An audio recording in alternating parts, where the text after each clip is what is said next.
This is where tracking comes in, because you don't necessarily need to change the foods that you're eating.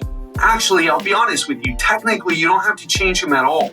Even if you're eating Oreo cookies and pizza and pasta and lasagna, what you do need is to learn how many calories there are in the foods you're currently eating, and then making them fit into what I like to call your calorie budget.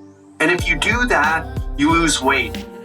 Welcome to the Legendary Life Podcast, where it's all about taking control of your health, losing fat, transforming your body, and living the life you deserve with celebrity fitness trainer and longevity enthusiast, Ted Ryce. If you want to get leaner, stronger, and upgrade your health this year, I'd like to invite you to subscribe to my Unstoppable After 40 newsletter. Every Friday, I send out my newsletter to help you transform your body and reclaim your health in record time. It's weekly wisdom you can read in just under 5 minutes. So go to legendarylifepodcast.com/newsletter and subscribe now. And if you're already a subscriber, I want you to pay attention for emails that are coming. We've totally revamped the newsletter, and I know you're going to love it. That's all I've got. Again, go to legendarylifepodcast.com/newsletter and subscribe now. Welcome back to the podcast. Today is part 2 of how to track your food without becoming totally obsessive. Now, if you haven't listened to part 1 on Monday, you want to go and listen to that episode first, because I talk about how to approach food tracking properly, how to look at it properly, what are the proper expectations you should have, and how to get started if you're a complete beginner. So if you haven't heard part 1, I want you to go back and listen to that one first and follow what I give you to do there. Now, if you've already done a week of what you learned in part 1, welcome to today. We're going to take things up to the next level. Now, I want to be clear here. This is, how should I say this? Well, let me say it like this. Tracking is the single best way to achieve sustainable weight loss. You probably heard me say that, but why? Why would you say such a thing? Why would you make a strong statement like that? That sounds like those dumb things that everyone says online, and they don't really back them up. It's just about marketing and taking a tough stance. Why would you say that, Ted?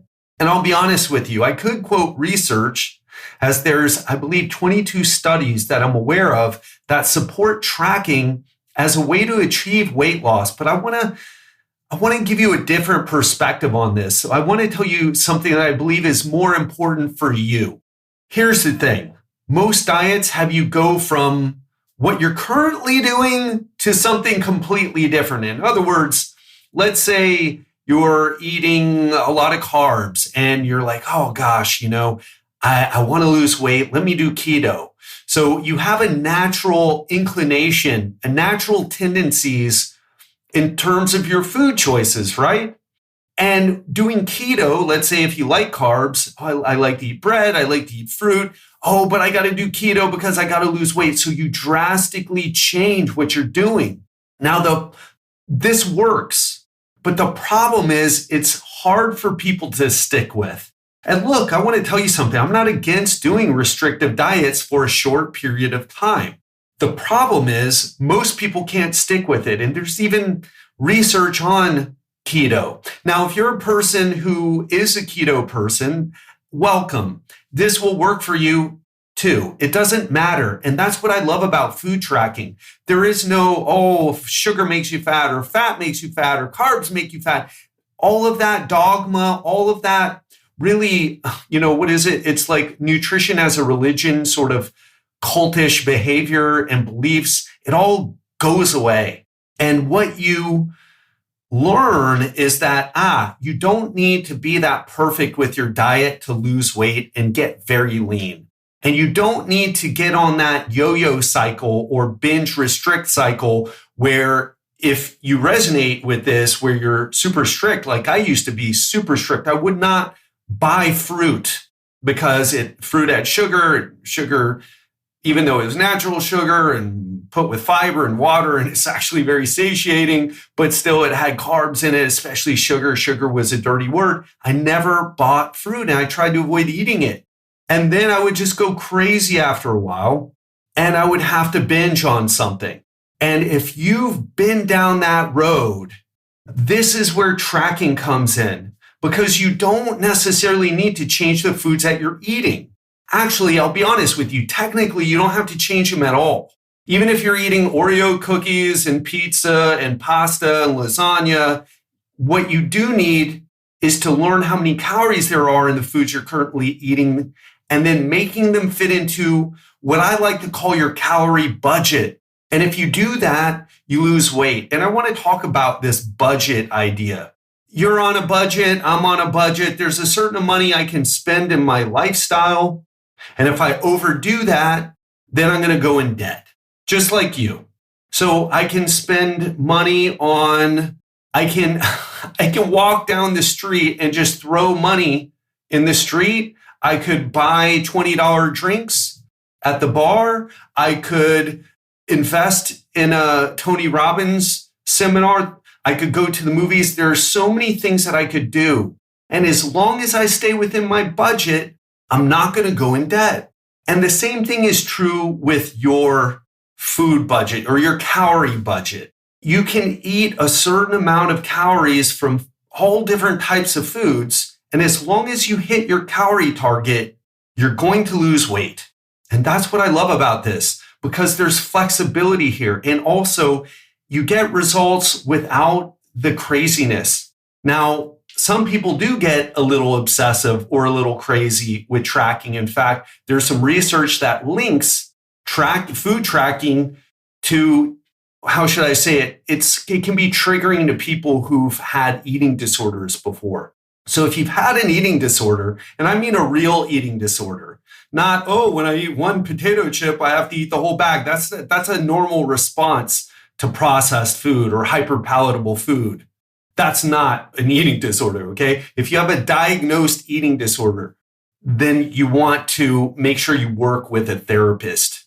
But if you're not that, or you've diagnosed yourself on WebMD, you're a Google doctor, you're good to go here, okay? You've Googled a few things. Come on, we've all done it, and I'm guilty of this as well. But anyway, back on task here. So what I want you to understand this is that even if you're eating some ice cream, cookies, pizza, or chips, even every day, you can still lose fat. And what you also learn is even if you're eating super clean, all organic, paleo-approved foods, it doesn't matter. If you overeat your calories, you're going to get fat. And that's the big lesson I took away from tracking my food. I'm like, man, it doesn't matter if I make these super healthy choices. Now, I'm going to get into details because it does matter. There are some things that do matter. But for the most part, you have this freedom. And you may say, well, Tad, I don't want to eat cookies. That's terrible. I still think that's terrible. I don't care what you're saying right now. It's still terrible. Great. But listen to me. I'm not telling you, listen, this is a way you can eat more cookies in your diet. What I'm saying is it doesn't matter what your nutrition approach is. Are you a vegan? This works. Are you keto? This works. Do you hate sugar or think it's the devil incarnate in little white crystals? You don't have to eat anything you don't want to eat. And on the other side of that, you can eat things that you do want to eat, even if they don't have the health halo around them. And if you don't know what the health halo is, it's what we do to foods where we think they're healthy and then other foods are unhealthy without really adding context. Now, I want to say something. I think that can be a helpful dichotomy when someone's really low in their nutritional education. These foods are good. These foods are bad. But listen, you listen to this show. You're way beyond that, aren't you? You know what's considered good. You know that there's something different about eating a salad with a lot of greens in it, a little bit of olive oil, and some chicken breast is very different than eating a bowl of Netflix and chilled Ben & Jerry's ice cream, okay? So what we're trying to do is take you to the next level. And I want to say this, there are some nuances here, but these nuances only matter if you're trying to get really lean. So if you're a woman and you're trying to get to 15% body fat, the nuances are really going to matter. If you're a man and you're trying to get to 10% or lower, these are going to really matter. But I don't want to talk about the nuances today because it's too much information. You have on your white belt right now. You got to get your stripe, and then you got to get the next stripe, and then you got to get your blue belt, which in Brazilian Jiu-Jitsu, that's the second belt. You don't go from white belt to black belt. You've got to pay your dues because you're going to get your ass kicked. That's what happens when white belts try to jump into the black belt or purple belt competitions. They just get their ass kicked, and that's what happens. And what does that show up as? Oh, I tried tracking, but it didn't work for me. Yeah, you got your ass kicked. You don't know what you're doing. You try to do it too much. You had no instruction and you failed. Of course you failed. You don't have the skills. You don't have the knowledge. You got your butt kicked. It's okay. I've tried to do it too. I'm not pointing the finger here. I'm just trying to help you understand. Or, ooh, I got a little crazy when I started tracking. Okay, because you didn't know what you're doing. And that's what we're going to try to do today. So again, what I want you to understand here and learn from this is that you can get fat by eating too many calories from healthy foods. I'm going to repeat that again. You can and will get fat if you overeat foods that you've been told are super healthy. So olive oil, grass-fed ribeye steak, acai bowls from your favorite juice place, Brazil nuts, dried mangoes, goji berries, doesn't matter. Too many calories from these things and you'll gain weight. And the other side is true too. Just to repeat it again, if you want to fit in some ice cream, some cookies, some pizza, some chips, even every day, I had a client who had, I believe it was M&Ms. He wanted to eat something sweet every day. So he ate all his foods. And at the end, he rewarded himself with some M&Ms. You may say that's wrong. You say that's wrong what he did. But that's not how coaching works. That's not how working with people works. You have to work with people. And this goes for you and working with yourself. You got to work with where you are. And if the idea of giving up all the delicious foods, the M&Ms and the cookies, whatever, you feel like that's what drags people back into the yo-yo dieting. So we don't want to do that. Now it's time to step your game up and find that middle way. Okay? So let's get into it. And what I want you to do, I want you to take notes here. Now, you may be driving in your car. A lot of people listen to the podcast when they drive in their car. That's cool. But I want you to understand something. You're going to have to go back over this and take some notes because this is more like a masterclass. In fact, I can't do it now. I'm having the idea, but it would have been cool to have like some handout that we could give you to follow so that you could start getting some results with this. Anyway, if you're driving and you just want to listen and come back to it to see if you want to take notes in the first place, you're like, let me see what you're going to say, Ted, and then I'll decide whether I got to take some notes. That's fine. If you want, pause right now and then come back and let's jump into it. So the first thing to do here is choose your food tracker. I use MyFitnessPal. It's what I use for my clients. I've tried other apps. I don't like them as much. And MyFitnessPal has some really cool functionality that I haven't seen on other tracking apps. Now, people will tell you different things. People will tell you, oh, Chronometer is better. It gives you a micronutrient breakdown. I think that's kind of bullshit because we're pretending like these numbers are real. And I'll come back to that a little bit later. You don't want to pretend like these numbers are real. If you don't understand what that means, I will explain it for you later. But there's some error here. There's some estimation or better put guesstimation. Even by the food companies, they can be off 20%. So anyway, choose your food app. I use MyFitnessPal. There's also Chronometer. You could even use an old-fashioned pen and paper. What's important here is that you start one and use it. Personally, I hated MyFitnessPal when I first started. I shared that with you. But you're not going to like any of them when you first start. If you're like, I embrace tech, but I'm a little bit resistant to it sometimes. You're going to have the same learning curve. And now I love MyFitnessPal. It's super easy for me. Choose one, stick with it. Number 2, when you're starting out, just track things. Ignore the amounts. Don't measure unless you've already been measuring and weighing Just start tracking. Just start tracking. And this is different than what I shared before because now you're going to be tracking everything. Now you're going to be tracking the whole day. Not everything. I'm going to share with you later on some of the things that you should skip, some pro tips on that. But you're going to be tracking all the major sources of calories in your meals, is what I mean. So try to get the amount right, but don't focus on it too much.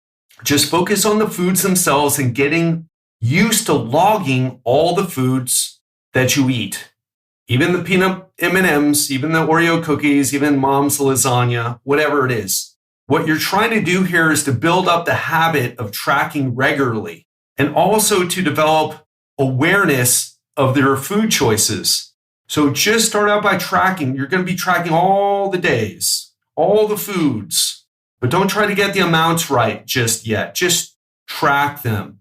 The next thing you want to do, if you haven't invested in a digital scale, a digital kitchen scale, after you've developed the habit of becoming consistent after a couple days, should take you 3 days to become consistent, somewhere in there, start getting more accurate. Weigh things, measure things. This is really important because you gotta get accurate here. As the cliche goes, the devil is in the details. And the details are where the major results are going to come from. The next one is have shortcuts. Really important, have shortcuts. I want to tell you exactly what I mean here, because if not, you can go crazy. For example, today I had a bowl of fruit and there was, 6 or 7 different fruits in there and just small amounts. So if I would have said, okay, well, there's 1.5 ounces of green apple, and then there's half a banana, and then there's half a cup of berries. Drive you nuts. So what do? Mixed fruit. Boom. Same thing with veggies, mixed veggies. I don't have time for, there's a 1/4 cup of mushrooms, half a cup of kale. Nobody has time for that. Have shortcuts. Have shortcuts for the things that don't matter as much. The fruit isn't making you fat. Neither are the vegetables. You got to get an idea of what you're eating, but you don't have to be perfect. The idea here, again, is not to be perfect. It's to get results. Another thing is only track things with calories. There's no need to track your black coffee. Now, in MyFitnessPal, there's other shortcuts. What I love about MyFitnessPal, and I think other apps probably do this too, but if you eat the same foods regularly, which most of us do, MyFitnessPal remembers them. So it's really easy just to go, boom, had the same thing for breakfast today as I did yesterday. It remembers it. You can also even create recipes. If you have a recipe that you eat regularly, you can create a recipe. I have all these classes, these videos, these tutorials rather, in my coaching program. You got to look them up on YouTube, no problem. But have some shortcuts. If you're spending more than 15 minutes doing this, occasionally you can go a little bit over if you're really trying to learn something and taking your knowledge deeper. But if you're spending more than 15 minutes regularly, you're overdoing it. You've got to come up with some shortcuts. I'll share one more thing with you. I ate at a buffet yesterday, delicious buffet, had ribeye, the type of buffet where they grill the steaks for you. And it was a brunch buffet, but they had ribeye steak and filet mignon, and they had bone marrow. So it's that type of buffet, right? Some great cheese. And so I ate a ton of food. I just ate for about 2 hours, had a bunch of coffees, actually just 2 coffees, mostly water. And I had several steaks. Now, they were small steaks, probably 3 or 4 ounces each. I ate about 2,000 calories. And what did I do? I ate such a disparate array of different foods. Again, what did I do? Did I try to look up everything? No. I have a technique. I teach my clients this. It's called the Chinese buffet technique. Why do I call it that? Because I looked up a buffet in MyFitnessPal, and it's a Chinese buffet, and they do it by the plate. And so a plate's 1,000 calories. So I just kind of think, okay, well, how many plates have I had here? Well, About 2. Okay. 2,000 calories it is. Chinese buffet technique. Give it a try. Next one, get your spouse or family involved. You don't want to, I talked about this before, you don't want to break out the MyFitnessPal. Everybody thinks you're scrolling on Instagram or Facebook or arguing about politics on Twitter or whatever it is. Communicate with them. Let them know. If your family doesn't understand what you're doing, they might get a little irritated with you, and then you're going to get discouraged. There's actually even a study that observed that supportive spouses help people lose more weight because they're supportive. They're in on it. You didn't need a study to tell you that. When people understand what you're doing and they have your back, it's going to go a lot smoother. Same thing with your children. Explain it to them. If they're like, Daddy, why are you weighing your food? That's weird. That's weird because they've never seen anybody do it before. But then they see 70% of the population overweight or obese, and that's being nice, right? More than 70% of the population are over fat, but 70% of us are really in bad shape. They're seeing that. Explain it to them. Oh, well, listen, and don't be weird about it. Just say, well, listen, I want to be more responsible. It's like having a budget. Just tell them it's like having a budget. Mommy and daddy spend a certain amount of money every month. And if we spend too much money, we go in debt. And that's not good unless you're using that debt to build your business. But that's a story for another time. But going into debt isn't good. And when you overeat food, you put on too much fat. Now, you don't have to look perfect, but it helps you. It's a way to be budgeting. It's a way to budget yourself. And also so you can eat all the delicious foods that you love, but to get an idea of how much you can eat without going over your budget. Explain it to them. Next one, log foods you've already eaten after the meal. What does that mean? Well, you want to graduate to anticipating and logging the foods you will eat once you understand your preferences and habits better. So don't wait. To get to that point, you want to get to the point where you're doing this right after. So if you eat, sit there 2 or 3 minutes, log everything. Have the shortcuts, but log everything right after the meal. And this last one, and I'll be honest with you, I don't do this. This is advanced, and I want to tell you something. I'm able to get obnoxiously lean without doing this, but it's something that I'm sharing with you because some of my clients like to do it. They weigh their foods and log ahead of time. If they know they're eating the same breakfast the next day, they'll log that breakfast ahead of time and then just eat it. Same thing goes with lunch or dinner. Now, if that resonates with you, give it a try. For me, I'll tell you, it doesn't work. I'm chaotic. That's why I do really well with food tracking because I'm not trying to be so perfect. I'm just trying to be good enough to get the results. So I'm just going to recap there. Number 1, choose your food tracker. My recommendation, MyFitnessPal. Number 2, when you're first starting out, take a break with the scale. Just get in the habit of tracking all the foods in every meal, including the snacks. Do your best. If you already know the amount, but don't try to overdo it, right? Just ignore the amounts unless it's super easy. Number 3, make sure you start weighing and measuring. Number 4, have those shortcuts. You've got to have some shortcuts, some go-tos. Number 5, get your spouse and children involved. You want to communicate to them what you're doing. You don't want to be weird and just start doing something different without explaining it. That's weird, okay? You want to explain what they're doing. You want to get them on board. They may want to do some things with you. It might be really cool. Number 6, log your foods right after you eat them. Don't wait till tomorrow. Don't wait till a few hours later and try to rely on your memory.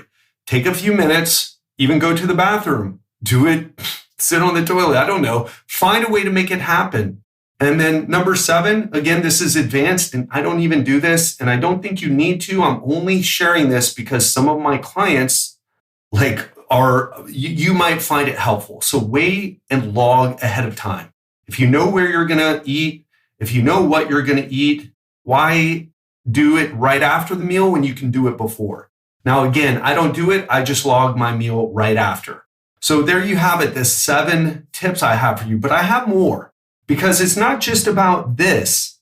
I gave you how to do it, how to track. But what's also important here is how to make sure you're getting results. So number one, weigh in weekly. Losing fat isn't about some magic number calculated from some equation you found online. You may be asking, well, you didn't give me any calories to hit. We're going to talk about that now. Weigh in. You may not have to adjust anything. Just start tracking, weigh yourself weekly. Is there a change after a week? Yes or no? If yes, then don't do anything. Don't manipulate your numbers. No need to. If you're losing weight, take the progress and keep going until you stop getting results. Now, what happens if you're not getting results? Well, then we're going to have to make a change. And what is that? Well, that brings us to number two. If you're not losing weight after 1 week, drop your calories by 200. So go into MyFitnessPal, go into your calorie goals, drop it by 200 with whatever you're doing, and then test that for a week. And what you're trying to get here, half a pound or a pound a week. If you get more, fantastic, great for you. But you got to get something consistently when you're first starting out, unless you're already been dieting down and you've lost a bunch of pounds. So again, if you're not getting results, drop by 200 and do that for a week. And if you're not losing weight after that, again, drop it 200 again. And you keep doing this until you get the scale moving. Actually, it would be better to use other things and not just the scale. What I like to do in my coaching, I not only have them weigh in weekly, I have them take photos. So make sure you're doing something else, either using the way your clothes fit or taking some photos in addition to weighing in to make sure that you're losing fat. However, the weight should show. The weight loss should show. Number three, exercise. You should be able to lose weight without any exercise at all. Remember when I said it's easier to cut 500 calories from your diet than to burn 500 calories through exercise? That's not just a pithy one-liner that you say because it'll perform well on social media. That's the truth. So just know that if you're not going to exercise, you're going to lose more muscle than you want. And even if you're doing cardio, around 25% of the weight you lose is going to be muscle. So you really want to make sure you're weight training 2 or 3 times a week and you do total body workouts. Number 4, choose hunger fighting foods. Are you losing weight, but hunger is causing issues?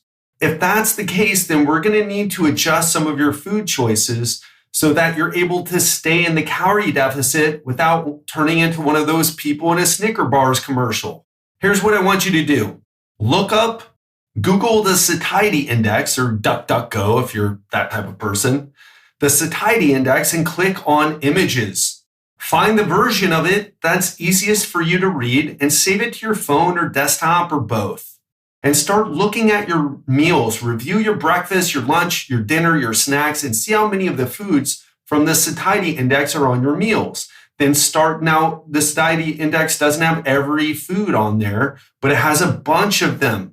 And you can start making sure, for example, boiled potatoes, maybe not super sexy and appetizing, but they can help with hunger.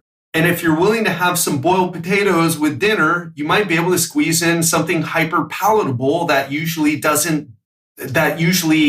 triggers people to eat more, like ice cream for me, if you have a boiled potato for dinner. I'm not saying you should do this. I'm saying that's an example, and that's an example from my life. So look up that satiety index and start using the higher satiety foods and look to see if you're eating some of the low satiety foods. And then now you understand, because most people think, oh, I'm hungry. That means I need food. No, you don't. If you got a gut, you don't need food. Not from a survival perspective. You may need it for your energy levels, and so you don't get irritable and snap at everybody, but you ain't gonna die. Not for weeks. You could go weeks without food. Not healthy for you. I'm just saying it's not necessary. But why are we hungry? Why are overweight people and obese people hungry? Doesn't make any sense, except, well, I'm not going to go into the brain signaling of hunger, but just know that if you're trying to get full eating potato chips and ice cream, that's not going to work very well, because it's not it signals to our brain to eat more. They're hyperpalatable foods. And some of us are going to be more susceptible to hyperpalatable foods than others. And some of us are going to be more susceptible to certain foods than others. For example, croissants score really low on satiety, but I had a croissant today. I don't feel like I need another croissant. But if you give me ice cream, or if you give me a bag of cashews, I don't care if that bag of cashews is 3 ounces or 5 ounces or however many ounces, the whole thing is probably going to disappear in one day. And if it's a really big bag, then I'll give it a day and a half. So some foods, even if they're not hyperpalatable like nuts, they have very low satiety. And you want to personalize this. Again, I don't have problems with croissants, even though that's the food that rated the lowest in satiety, but ice cream's a real problem for me. So you want to individualize this as well. And the last thing I'll say about this is hire help if you're struggling with this. I had a client sign up with me recently. Shout out to you, Gregorio. Man, this guy's crushing it. He's lost 6 pounds in less than 2 weeks. Some of that's water, but let me tell you, his scale, that weight on the scale ain't going to go back up.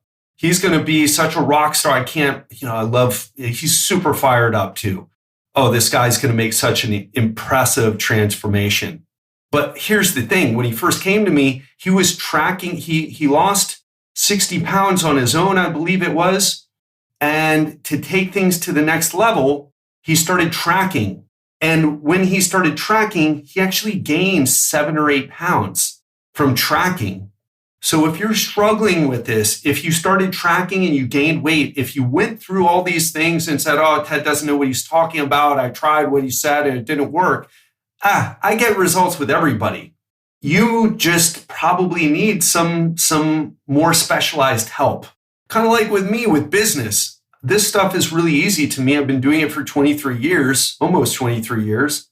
And it comes really easy. I learn things quickly. I can learn things from podcasts and from reading. Coaching is better, but I can learn things very easily because it's something that I already have a high amount of knowledge and skill in. But when it comes to business, I just hired my second coach this year. I worked with a coach for 6 months, a coaching group actually. And now I hired another coach or got into another coaching group. They help me with my business. I'm kind of slow learning business stuff. I mean, that's just me. And if you feel like, if you relate to the way I'm talking about business, if that resonates with you with the way that you're struggling with your weight, with getting in shape, with losing fat, with looking and feeling your best, hire help. It's that easy. All it takes is money. Of course, you got to show up and you got to do the work. But if you're motivated and you're doing well financially, if you're financially stable, it's the easiest way to get results. It's so easy when you work with someone. Like Gregorio, he went from gaining weight on tracking to boom. He lost all that weight that he put on, almost all of it. He gained, I guess, 7 pounds from tracking. And he's going to make a massive transformation. It's going to be amazing. I can't wait. If you want that type of results, just find someone and pay them. If you've got the burning fire and you want to get this handled and you're struggling on your own and you're financially stable, just find someone and pay them. It's that simple. It's the fastest. It's like the biggest secret, right? It's like the secret to get results. That's what and listen, I did it recently with business. I find them the best. I pay them. I follow what they tell me to do. I have the motivation. Boom. And my business does better. I make more money and do it in a way that is less stressful, most importantly. And for me, that's worth it financially because the stress you're going to have to pay for anyway, some way. Anyway, enough about that. But just to go over how to make sure you're getting results. Number one, weigh in weekly. Also use photos and how your clothes fit as well. But you got to track your progress. Is what I should have called that. Number two, drop 200 calories per week if you're not getting results. Test it for a week, then do it again if you need to. Keep doing it until you finally get the results you're looking for, until you finally get the scale moving. By the way, you don't want to lose weight too fast unless you're in the obese category. So you might need to bump up 200 calories. Number 3, exercise. You should be able to lose weight without any exercise at all, but we don't want to do that. Strength training is best. Cardio is not as good. And if you're just one of those people, it's like, can't do cardio, can't lift weights, then get your butt out there and walk, but do something. Number 4, choose hunger fighting foods. Look up the satiety index. Google it, save it to your phone, refer to it frequently until you've memorized some of the choices. And number 5, hire help if you're struggling. Fastest way to get results. Easiest way to get results. And that's that, folks. Hope you enjoyed this, and I will speak to you this Friday. And on Friday, it's going to be another Ask Ted episode. And the question I'm going to answer this time is, how much alcohol can we drink before it negatively affects our weight loss and muscle growth? I'm going to talk about how alcohol can affect your fat loss journey, how counting calories works with alcohol calories, and I will debunk some myths about alcohol in general. Plus, I'm going to go through the questions you should ask yourself to know if alcohol is getting in the way of your fitness goal. And I will share advice on dealing with that and more. So if that hits home for you, tune in on Friday. Have an amazing week, and I'll speak to you then. If you want to get leaner, stronger, and upgrade your health this year, I'd like to invite you to subscribe to my Unstoppable After 40 newsletter. Every Friday, I send out my newsletter to help you transform your body and reclaim your health in record time. It's weekly wisdom you can read in just under 5 minutes. So go to legendarylifepodcast.com/newsletter and subscribe now. And if you're already a subscriber, I want you to pay attention for emails that are coming. We've totally revamped the newsletter, and I know you're going to love it. That's all I've got. Again, go to legendarylifepodcast.com/newsletter and subscribe now.